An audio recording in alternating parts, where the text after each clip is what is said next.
Welcome to Business Coaching Secrets with Karl, Bryan.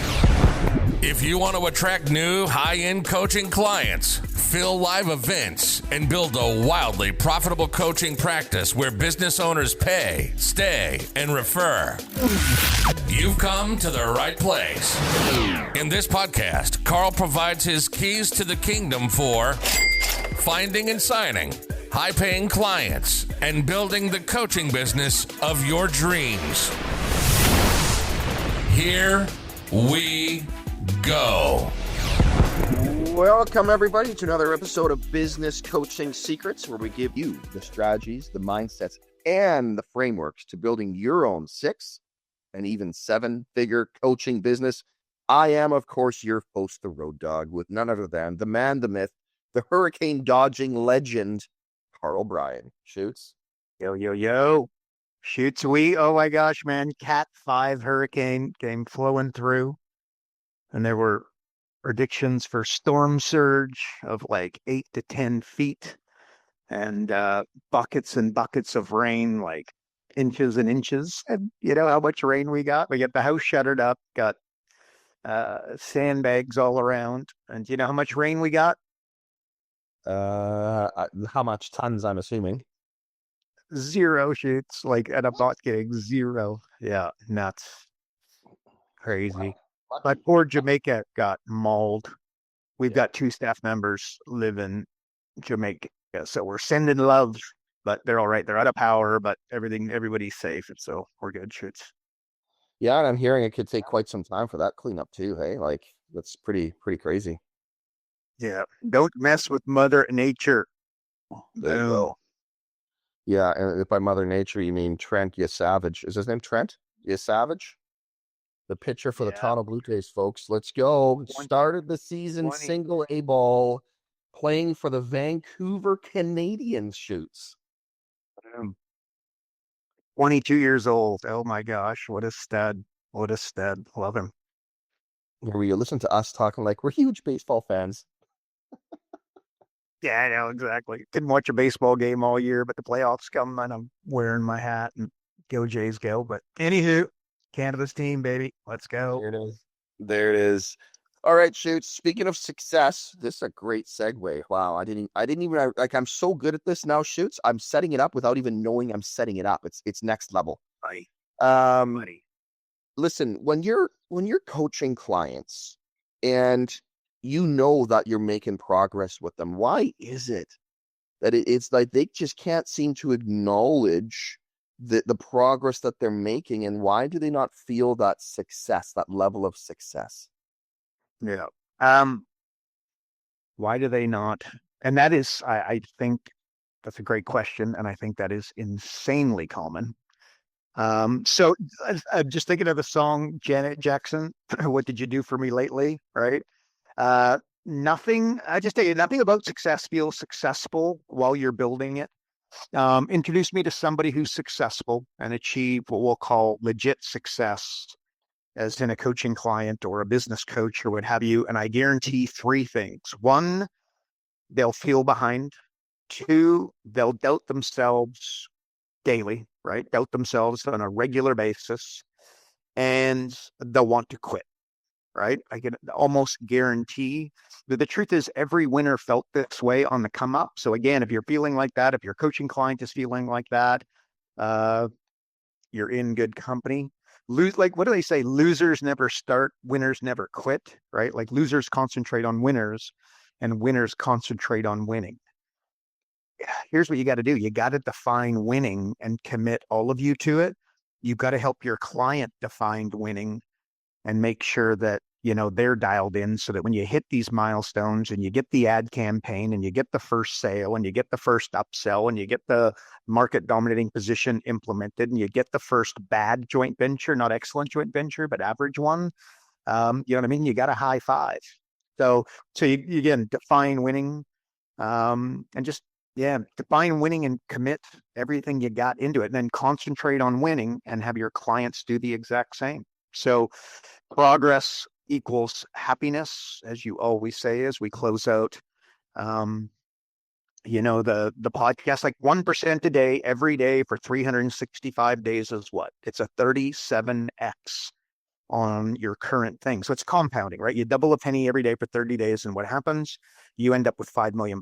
But the problem is that day 1 to 25 lasts forever, and all the magic is in those last 5 days, right? It just all of a sudden happens. So for a business coach, for your client, it's the same with your lead gen. It's the same with the JVs. It's the same with the upsells. It's the same with the referrals. It's the same with your coaching abilities. It's the same with your lead generation talents, your closing talents, etc. So they compound, but only if you keep going and you don't quit, right? You get to day 25 eventually, right? They get to day 25 eventually. But what do most do? They quit beforehand. Why do they quit? They say that they use words like, I'm overwhelmed, right? So I don't know. I just tell you this isn't like an opening video and you work with focus.com. Coaches that fail spend like 90% of their time deciding if they're going to keep going and wondering if it's all worth it, right? Again, come back to winners never quit, right? Solution, you got to go all in. Solution for your clients, they've got to do the same. The secret is what? That there is no secret, right? And always remember this too. The greatest gift that you can give them is expectations. Expect great results from them and expect great results for yourself. And guess what? Bingo, bango, bongo. You'll be off to the races. So that's my answer, Shoots. Love it. Love it. Love it. Love it. Hey, let's talk about messaging for a second. And I guess, can we talk about the secret sauce for coaching clients? Okay. Sorry. Secret sauce around what? Messaging? Messaging. Yeah. Yeah. Oh. Okay. Messaging is pretty simple. It's going to go to the foundation of it. Benefits over features. Benefits is the way you want to speak in benefits, right? Maybe another way of saying that is identifying the problem that you're going to solve. And then, by the way, and then turn that solution into really clear words, right? Like I built a multi-million-dollar business on 4 words: no results, no fee, right? I could talk to a 5-year-old and say no results, no fee, and they'd have a pretty good idea as to what I'm talking about. But when I write my daily email, I find myself nowadays editing very differently than I used to. And how do I do it today? I'm taking words out more than I ever have, right? Trying to say the same thing with less words. Maybe a famous example. What is it? It's about a ball. The boy hit the ball versus the ball was hit by the boy. I think I'm doing that right. The boy hit the ball. The ball was hit by the boy. The ball was hit by the boy. It's kind of confusing, right? It's too many words. The boy hit the ball. It's tight. It's concise. It's clear. And maybe more importantly, it's like 10 times easier to comprehend for the person reading or the person listening, right? So translation, your messaging should be clear more than it is creative, right? Big words fare very poorly in the advertising and marketing world. That makes me think of, so when I originally started, like I was in traditional internet marketing, right, with membership sites. It's way back like in 2008, 2009. And I brought in tens of thousands of coaches on the back of a couple programs that I launched. And one was, the headline was How I Earned $187,000 in My First 9 Months Online as a Coach. Okay, and that's when everybody was trying to get online, right? And then I built a big database, right? Some bought, many didn't. So I went back to the ones that didn't, and I hit them with complimentary program to that, and it was How I Generated 250 Hot New Coach. No, sorry, How I Generated 250 Hot New Coaching Leads in 90 days using Google. Right, so that I think you could agree, like that's pretty tight. I mean, there's probably a way that I could take 1, 2, 3, 4 words out of that and say the same thing. And if I could, by the way, that would be better messaging than what I just gave you, right? And then, by the way, when I built profit acceleration software, the foundation was of it, like the messaging that we gave to our coaches who were using it, is I can find you $100,000 in 45 minutes without you spending an extra dollar on marketing or advertising. And what you're going to find with those three, what I'll call messages, actually really hooks, by the way. But anyway, so those three messages, they're all using the same framework, right? Like I'm thinking small business owners, right? Like bad messaging, and maybe a better way to word that is common messaging, a bookkeeper, 24/7 bookkeeping support, right? You go Google bookkeeping locally to you, and you're going to see 24/7 bookkeeping support as a common message, a common headline to their website, right? Well, great messaging be something like 3 a.m. invoice panic. Send me your bookkeeping problem and our program will fix it in 15 minutes. Text us, right? Or bad messaging, common messaging, 24/7 mental health support, right? For those in the counseling kind of space. Great messaging. It's 3 a.m. You're not alone. Text us, right? Or common messaging, affordable web design. You build websites for a living. Your client builds websites for a living. A JV builds website for a living. Affordable web design services. You're going to see that at the top of a lot of websites. Your site's leaking sales. We'll plug the holes for you by Friday, right? Like again, really tight, really succinct.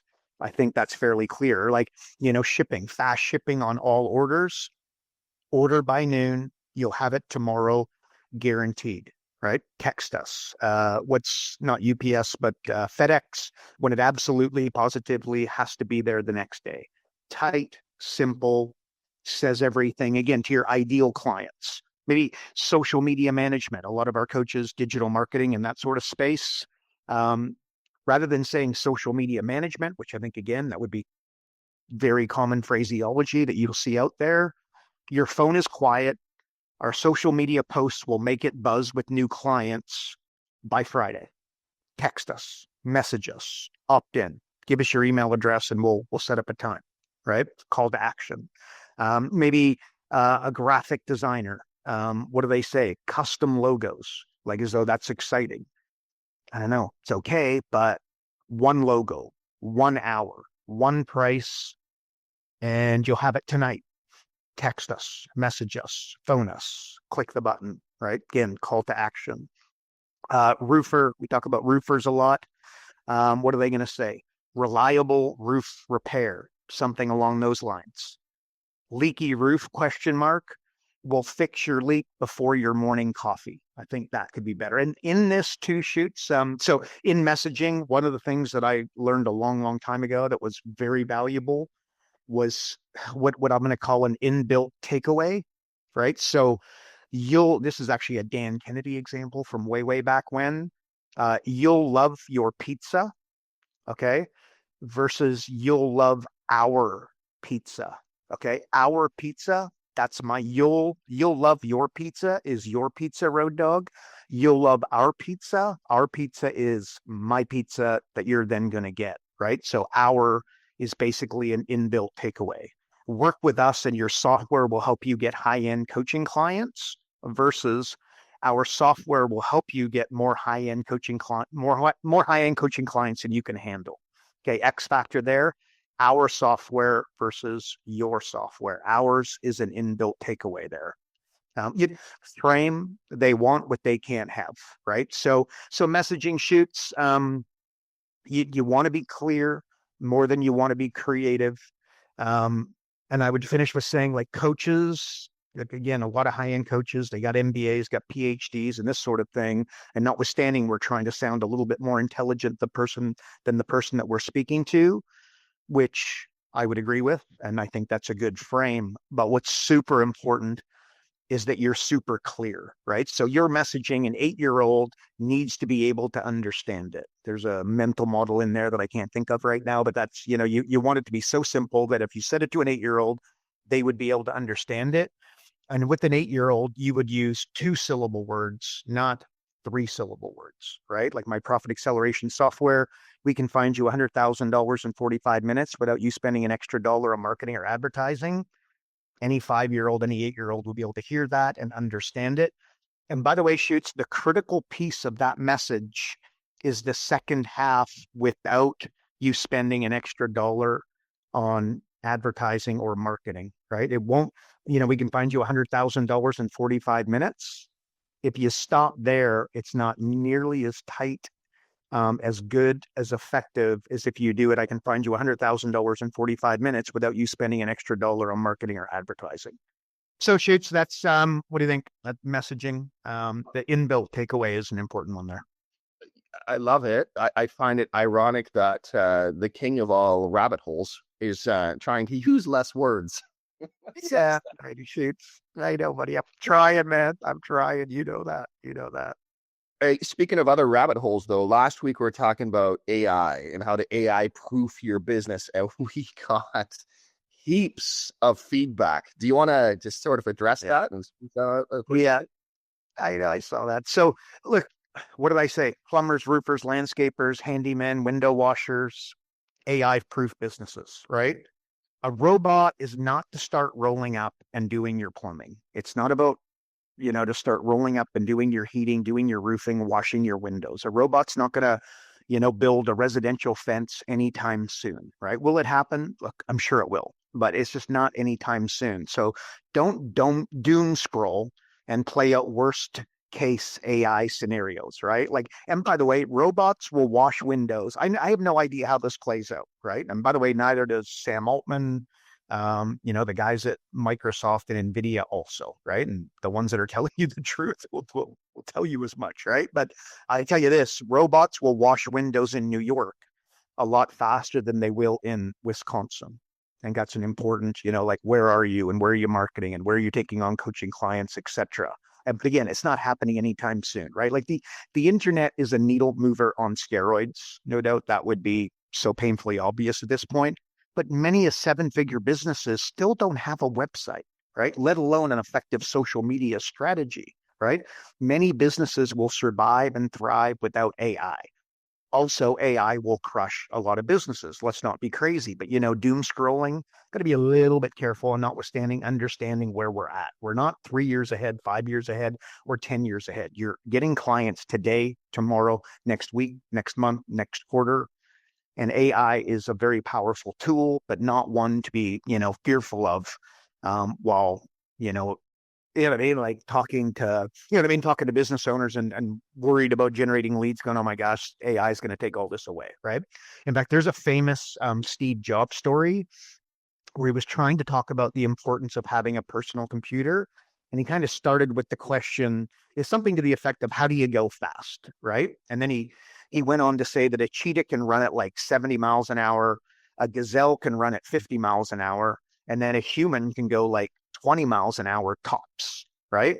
But you put a human on a bicycle and they are faster than any animal, plus it's sustained speed, and they can do things like find addresses. But guess what? The cheetah's not going to be able to do that or cannot do that. Painfully obvious, right? What's the lesson? What am I saying? The lesson for AI is raw speed isn't the win. It's the bicycle. It's get the right tools and you don't have to keep up. You won't just keep up. You'll be able to redefine the race, right? Like, and that's why I built my AI business coaching dojo. We've talked about that a number of times here on the podcast over the last little bit. It is live. It is rocking. It is working incredibly well. Quite frankly, it's insane. 21 AI agents to take your coaching skills, your profit acceleration skills to unimaginable heights, right? What does that mean? I built an operating system that can be installed in any business. And then you think of railroad tracks, you're the business coach, and then the client, you've got the client. You want to stay on railroad tracks. You want your clients to stay on railroad tracks to get to where? To get to wild profitability, right? Well, by using the AI business coaching dojo, by using our AI business coaching dojo, you're going to be able to install the operating system in record time with clients, right? Remember, studying versus training. Studying is, here on the podcast, reading the book, doing the course. Training is doing it over and over and over and over and over again until it becomes instinctual. But the business coaching dojo, you can go and work with, for 24 hours a day, 7 days a week for months on end until you become so dangerous at creating really profitable businesses And, again, you could do it at 6 a.m. and you could do it at 6 p.m. and you could do it at 3 o'clock in the morning, right? But again, my point here, what's important, a robot is not going to be washing windows anytime soon, right? In fact, shoots, I got to throw this back to you. We could have rabbit holes, but like, okay, what I think we should be doing is not, going to, let's go to billionaires and ask them the question, is what I'm trying to say, right? Who's one of the major leaders in the AI space? That would be NVIDIA CEO Jensen Huang, right? And he said the next generation of millionaires won't come from tech or finance, but from trade type deliverables like plumbing, electrical work, etc. He says, like, like AI coming in the housing boom, it's going to have like a major labor shortage as AI comes. So trade schools are producing fewer graduates each year because everyone wants to build the next app or the next SaaS company, right? The result of that, skilled workers like these are getting record wages, many surpassing six figures in starting salaries, and businesses are making millions of dollars without what? Without college debt, right? So he says a broader trend of shifting wealth dynamics where like hands-on trades, they're being ignored by our young people, and it's emerging as the new place for the average person to achieve financial freedom. In fact, shoots, you know what? I want to pull something up. Give me a minute. I read something on Business Insider and I saved it. Give me a minute. Okay, here. So this is from Business Insider. Despite growing concerns that AI is, this is like direct, right? Despite growing concerns that AI is eliminating entry-level jobs, NVIDIA CEO Jensen Huang has highlighted a very different reality. The rapid rise of AI data centers is creating a surge in demand for skilled trade workers.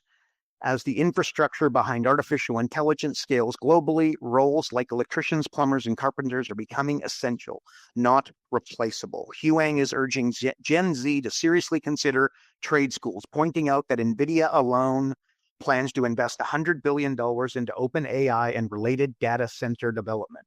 With the broader industry forecasted to hit $7 trillion by 2030, he emphasized that the future of tech relies not just on coders, but on the labor force physically building the systems AI runs on. Okay, end, right? Translation. Great coaching clients operate in these niches and can start businesses in these niches and have amazing opportunities for you and for your clients to be able to capitalize on, right? But they don't likely see it. You might not likely be seeing it right now, right? What are we doing? We're doom scrolling content on how bad the economy is and how AI is going to destroy everything and destroy businesses, etc. Right? Like a great mentor tells you where to look, but not what to see, right? Help them with where to look. Like restaurants, I said this in an email recently, restaurants that serve you hard butter don't deserve your business. Right? Like most restaurants will tell you where the restaurant is when you ask. Elite restaurants, the person walks you there, right? And I said this a couple of weeks ago, but the guy traveling 300 days a year, speaking on stages, teaching how to live an amazing life is quite often still looking for his or her own answers, right? Like losers never start, winners never stop. So maybe shoot. So, okay, I want you to think about this, right? Okay, we're talking about institutions and whatnot here. Like individuals are leaving traditional institutions en masse. I would dare say you'd agree with that. Like Bitcoin is, I think this comes from Naval Ravikant, one of the, in my opinion, greatest thinkers out there. Bitcoin is an exit from the Federal Reserve. DeFi is an exit from Wall Street. Social media is an exit from traditional media, like the news, right? Homeschooling is an exit from traditional education. That's on the massive rise. Remote work is an exit from 9 to 5.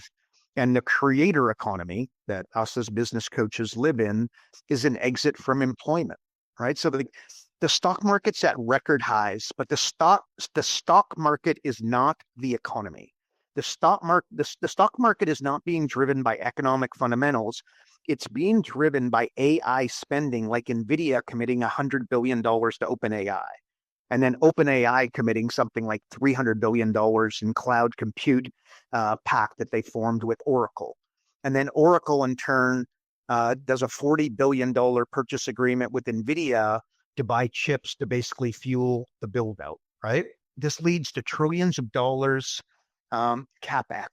The translation of that, the stock market is not being driven by fundamentals. It's being driven by an AI circle jerk. Think what I just said, OpenAI committing to Microsoft, committing to Oracle, to committing to NVIDIA, right? And these are the companies that are trying to corner the AI market. Okay.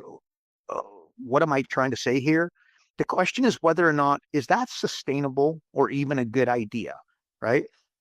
You'd be crazy right now if you're investing in the stock market not to be looking back at the dot-com crash of 2000, right? With the same things, does it look similar in 2000 that it does today, right? Is the same thing looming?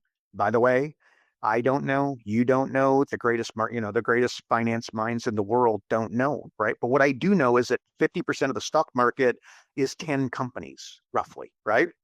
So, and by the way, what are those tech? Those are tech companies, and what are they getting driven by? What are, where's a lot of the magic? And it's in AI. What happens if these companies hit a hard skid and start having, bad earning reports, right? There's a book, okay, called 1929. It's a new book, but it's about the stock market crash of the Great Depression.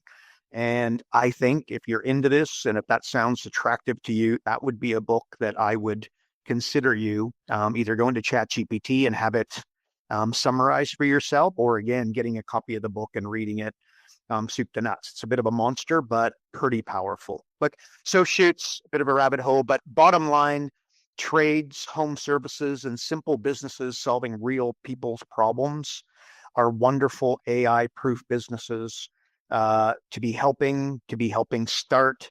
And they're not going away anytime soon. Again, is the robot going to wash your windows? No doubt, some stage that will happen. Okay, but it's not happening on a residential level anytime soon. So demand is increasing for these types of jobs, these types of opportunities, these types of businesses. That's a damn good thing for you as a business coach. And I'd be spending a lot of time thinking about that as opposed to doom scrolling social media about everything that's going wrong. So that's my answer, Shoots. Yeah, I was going to say, so what you're saying is you don't watch the news, that everything's going to hell and AI is taking over absolutely everything. Oh my God, you're so right. I'm not talking about the modern day news is not journalism. It's not truth, it's performance. Weaponized narrative of fear, rage, division, probably carefully curated with negative biases and why to control you, to control me, to control us, right? They want they want you to bypass reasoning, and they target the foundation of your reptilian brain, my reptilian brain, Road Dog's reptilian brain that's craving survival, right? News is not a window to world events. It's a mirror to control you. Headlines are like spells, right? They're curated, they're designed, they're written by people making a lot of money to make you reactive, to make you distracted, to make you compliant. COVID, cough, cough, cough. Like CNN and Fox, like, I'm sorry, they're more agendas than they are news. And how do they do it, by the way, Shoots? We talk about this all the time. They use mental model, right? Like recency bias. What happens now is more important than patterns from the past, right? What should you do? You got to reverse engineer that. You got to follow patterns, not what's now, what's in front of you. Don't let recency bias get you. For, like selection bias. I saw this with the Charlie Kirk thing on frickin' steroids. My wife literally just she goes, stop. She goes, Karl, just stop, right? Because I was down that rabbit hole. And what do? They show you 10-second clips, right? They don't tell you the whole story. They don't give you the full 10 minutes. They give you you take a 10-second clip of anybody. They make you look like a total, you know what I mean? Like total lunatic, right? Confirmation bias. Craft their content to reinforce what you already believe and enraging you. Why do they do that? So you keep scrolling, right? It's called that doom scrolling. And again, I went down that rabbit hole and it was just no stop. Negativity bias. Fear dominates your nervous system, makes you more responsive. What's more responsive online? Comment, share, like, read, continue to scroll. It's a flywheel, but like in a horrific way. Right? Availability bias is another one comes to mind. Like they repeat it and it becomes urgent or dangerous, right? Again, what are they saying about AI? Go see your news feed. Is it really amazing opportunities, or is it, oh no, it's coming and the robots are coming? And by the way, I've said on the podcast a few times, I am very concerned with where AI takes us. I'd be lying to say anything different. But I know that you need coaches coaching clients today, tomorrow, next week, next month, next year. You know what I mean? Like all of this stuff is in the future. And you know what you can't do? You can't control it. Concentrate on what you can control, not what you can't control. Use AI as the bicycle, not the opposite. So solution here, shoots. Use your critical thinking skills, like things like availability bias. They repeat it and it becomes urgent or dangerous. Don't let them get you. And they're spending a lot of money and have very talented PhD, MBA types that are working very, very hard to, again, control you. So like ask yourself this question as you're scrolling. Is it worth my time and energy? Right? Does it make my boat go faster? And in order to answer that question effectively, what do you got to do? You've got to define your boat, right? Like Michael Jordan's boat was shooting the basketball into the hoop and winning basketball games. As soon as he took his eye off of that prize, which he fundamentally never did, and if you read anything about him, he dialed in. Yeah, he did a lot of commercials and that sort of thing. But at the end of the day, he went all in on basketball, which brought all of the other opportunities, right? Like in a recession, right? The economy takes a 10 to 20% nosedive, right? Ignore it, and you're still earning 80% of what you otherwise would have, right? Doom scroll the narrative and they're shoving, down your throat. And guess what? You're going to earn 20 instead of 80. And that's what happened in 2008. Fortunes were made by those ignoring the narrative. Grant Cardone talks about that all the time. 2008 was the greatest thing that ever happened to him. Yes, he took a punch in the mouth wildly, but he saw it as an opportunity, right? And anyway, so, it's, working versus scrolling the news and listening, believing how bad they want you to believe it is. That's how they sell advertising, by keeping us dialed in, keeping us scrolling, keeping us endlessly doom scrolling. So don't let it happen to you, Shoots. That's my answer, bud. Okay. So let me ask you this then. Can you give us some actual use cases of AI, like that coaches can just something to chew on? Yeah. Gosh, there's so many. Okay, implementing AI chatbots on a website, something you could guide somebody to. Setting up ChatGPT for the business owner and the business owner's team, creating custom GPTs for their common business tasks, automating email responses, content creation, for sure, like emails, social media posts, automated messages, frequently asked questions. Training their staff on what I just described, like training their staff on AI tools. But you know what I do? You know who the best person to ask that question is ChatGPT or Grok or whatever your favorite solution is, right? But just go ask ChatGPT. I got to tell you, they're going to do a hell of a job, better than I just did to, give you opportunities to guide local business owners on how to do this. And by the way, I say that and you're like, oh my gosh, I don't really understand AI. It's confusing. It's scary. It's this, it's that. 1% a day, every day for 365 days is a 37x return. You get whatever level your business, you know what I mean? Your AI talents are at. If I 37x them, you're going to be pretty damn good. You know what I mean? So don't, anyway, shoot. So that's my answer, bud. That's my answer. Okay. So I kind of want to finish off similar to kind of almost how we started. And that is, instead of success, though, I want to talk about wealth. And I want to talk about real wealth here. Like, why do most people, and let's just, even coaching clients, right? Like, why do they never achieve real wealth? Like, give us some advice here. Yeah. Okay. First of all, great question, because the goal for your client, this is the goal, right? Like, it's not to build a big business. It's not to hire a new staff member. It's not to do X, Y, and Z, generally speaking. Okay, there's anomalies, but let's not play anomalies. Let's go with the percentages. Look, they're trying to become free. How do they become free? They become wealthy. What does wealth give you? It gives you options. The happiest people in the world, the most satisfied people in the world have the most options, right? So the best way to get really wealthy is to live a long time. Okay. So Warren Buffett, Charlie Munger, we talk about them all the time here. Charlie Munger, may he rest in peace. He just passed away at 99, and Warren Buffett is 95 years old. If Warren Buffett passed away at 60, we're not talking about him. He's not the legend that he is, right? So living a long time um, without the right frame is a great way to go broke.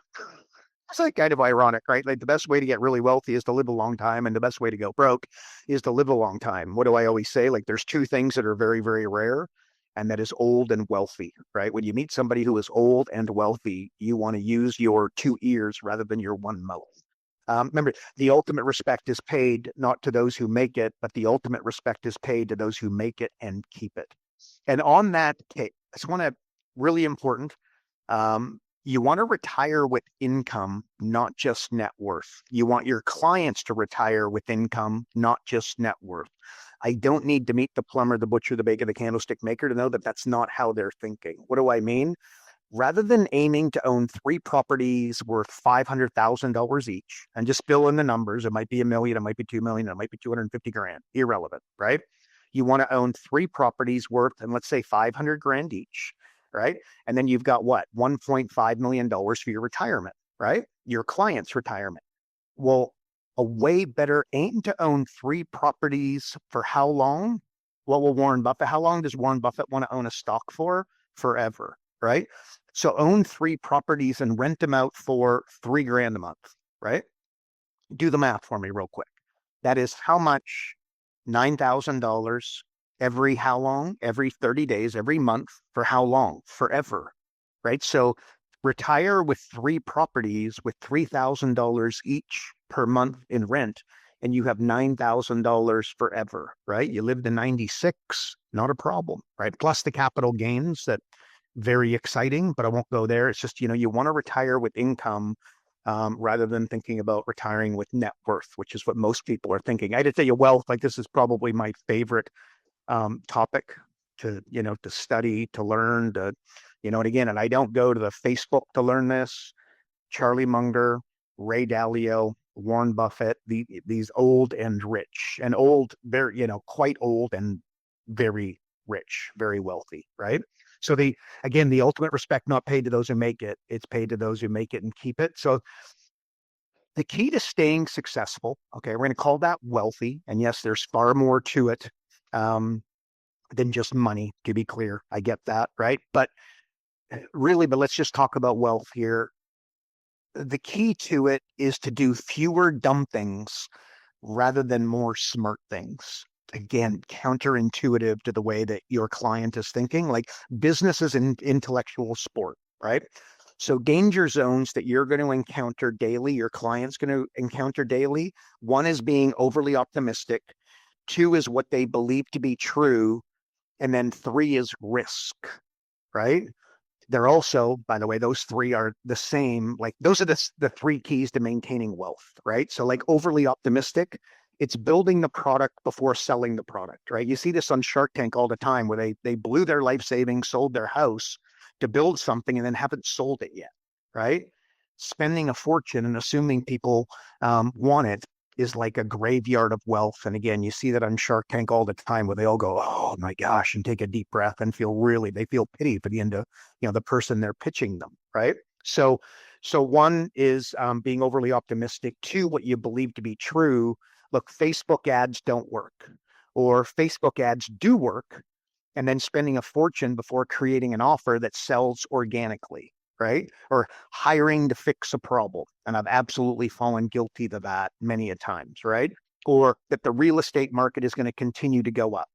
Or I talked about earlier, the stock market is going to continue to go up, and then not looking at things like that book 1929 and just understanding some of the things that could go wrong. The solution to that is just dollar cost averaging, by the way. If you dollar cost average, you're totally protected, right? Warren Buffett 101 advice there. Or Bitcoin, we talked about that last week, the week before, like assuming that that's just going to continue to go up, stocks are going to keep going up.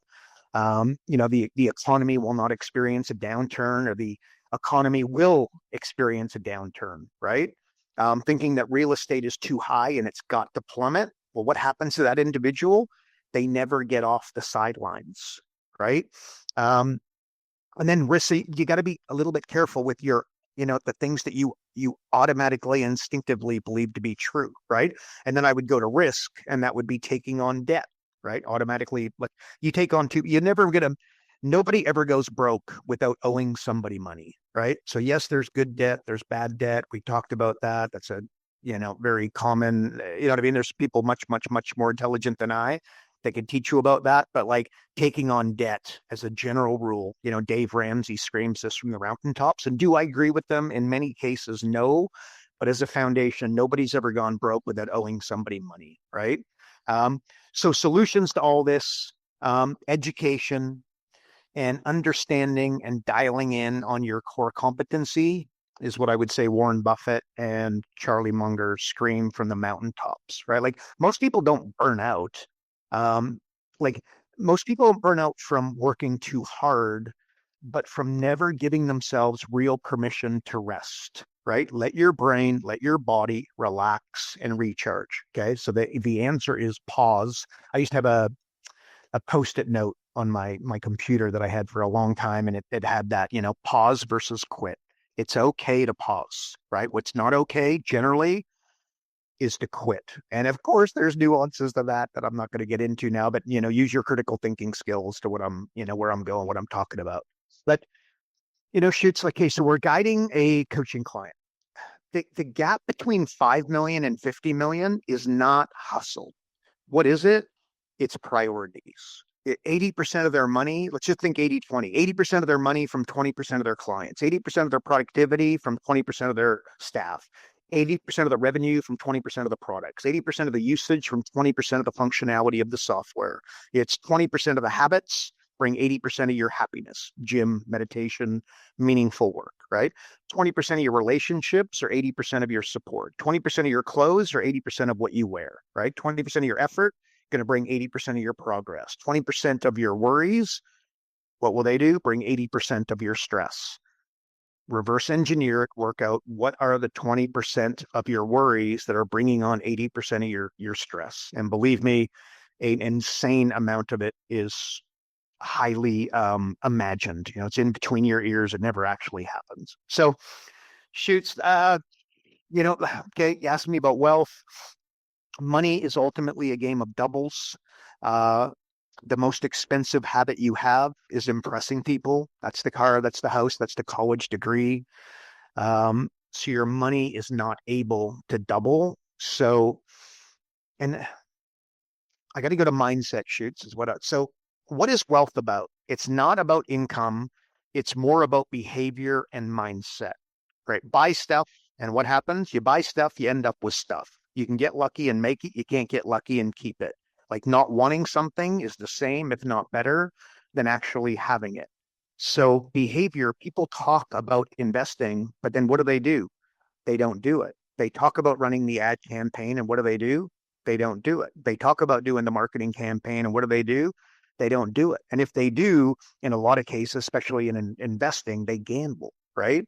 You gotta, if you're going to invest, you invest in things that you know and understand. And they say, and by the way, people always say this, shoots, they say they'll invest when the market goes down, and then they don't do it, right? Or they buy high and they sell low, right? It's wild to see, and it's insanely consistent. It's why the rich get richer, right? Patience and discipline are insanely rewarded over the long haul. Okay, I've got a saying, old money equals 5 words. Old money equals never sell. When Warren Buffett buys a stock, how long does he plan to hold it? And the answer is forever, right? Like your client don't need to meet them to know they buy a house, right? And then what do? They sell it to buy another one, right? And that's going to be bigger, more rooms, couple extra bathrooms. Well, what could they do? Go to the bank, borrow money against the equity, and then buy a second. And by the way, that money will be tax-free. Conversation for another day. But you don't make any money when you only own one house in real estate. Let's put it that way, right? So you got to own 2. And if you own 2, you could potentially own 3, right? And by the way, is that the best strategy? Show me your core competency, right? Like, is that something that you're talented in? Do you want to worry about, plumbing issues are going to happen, taxes are going to have to be paid, but it's, proven by many of folks that are very rich and very old that real estate is a great way to achieve wealth, right? So, um, again, so buying a house and then borrowing money against it to buy the second, they're not thinking along those lines. There's only three ways to make money: stocks, real estate, and business, right? Real estate and crypto, I'm going to put into stocks there, right? I think that is a new asset class, but in the interest of ease, you got stocks, you got real estate, you got business. Real estate, you need 10 years or a boom. Stocks, you're betting on somebody else. Business, you can double your money every 30 days. For how long? For the rest of your life. The truth is, the richest, the most wealthy people in the world built businesses. And then they take that money and they invest it in real estate as a common theme, trend, frame. So, and remember, you only need to get rich once, and you are not too late to get started. I assure you of that. But what do most people do? They buy $100,000 car and $100,000 salary, right? And by the way, when you finance a car at 100 grand, it's a lot more like 140 grand that depreciates. You spend 140 grand on a car, and then you sell it in 3 years for 65, 85, and then do it again and wonder why they can't get ahead. Wonder why you can't get ahead, right? If it appreciates, you buy it. If it depreciates, you lease it, right? So buy a solution. Buy a 3-year-old quality car. Nobody's going to know. Nobody's going to care. Nobody, you're going to know if it's a brand new car, but they're not. And that said, maybe what you need to do is buy a new car because it's going to, put you in a mindset, in a frame mentally that's going to make you more successful. Okay, and that's fine, right? But again, you can get lucky and make it. You can't get lucky and keep it. Wealth is ultimately living on less than you make, right? Higher level frame, monthly passive income above monthly burn would be the definition of wealth by a lot of very successful people. And by the way, that number is likely 10 times lower than you think. But why? Because they never placed pen to paper to actually work it out, to define it, to work out where they're actually going. Remember, if you don't know where you're going, any road will get you there. If you don't know where you're going, everything looks like an opportunity, right? So I remember way back when in closing sheets, like I was going to buy a hockey team, right? I wasn't going to buy 100% of the hockey team. I was going to buy 10% of the hockey team. Why? I would have experienced, I wasn't buying the hockey team to try and make millions of dollars. I was buying the hockey team because I thought it would be cool to own a hockey team and sit up in the box and be an owner of a hockey team, right? I would have got 100% of the perks with only 10% of the ownership, right? Plus I'd like forgo all the management nightmares that would go with it. Anyway, so define a great life. I didn't do it, by the way. I'm very grateful that I didn't. But at the end of the day, something to think about. But I think it's a great question. That's ultimately where people are trying to get to. Ultimately, wealth is freedom, and that's what you want. That's what Road Dog wants. That's what I want. That's what your coaching client wants. So I think it's a good topic to dial in on. That's ultimately what your coaching clients are looking to get to. So I don't know, Shoots, how do I do? What do you think? Yeah, I love it. There's a few nuggets there. And by the way, I remember when you were looking at that hockey team. Jeez, that was 10 years ago. Jeez, that's crazy. I just want to say the big piece there, we talked about success earlier. We talked about wealth. And the common denominator is creating both is boring. It's not the next exciting scroll. It's not the next exciting project. It's that daily, consistent, long-term vision that's the big light that went off for me right there was like, oh wow, it's just being boring. Like if you want to create that wealth, it doesn't have to be the next great stock. Warren Buffett, you don't make the money when you buy, you don't make the money when you sell, you make the money when you wait. Right. So Love that. People don't want to wait, and they don't want to wait. Well, there you go, Shoots. Thank you so much. And thanks everybody for tuning into another episode of Business Coaching Secrets. Hey, if you're not on the inside getting access to the pre-show, you aren't getting Karl's daily emails with all of these nuggets, all these Easter eggs all over the place, or just want more information on how to grow and build and scale your coaching company, visit focused.com. Subscribe today. Again, if you enjoyed the podcast, please like and subscribe. And again, share with a fellow coach. We are trying to make our impact on as many coaches as possible. And while you're at it, leave us a review. That is it for another week. We will see you in the next episode. And you know what's coming, folks. Remember, progress equals happiness. Take care, everybody. Karl Bryan built Profit Acceleration Software 2.0. So as a business coach, you'll never again have to worry about working with business owners that can't afford your high-end coaching fees. Check us out at focused.com.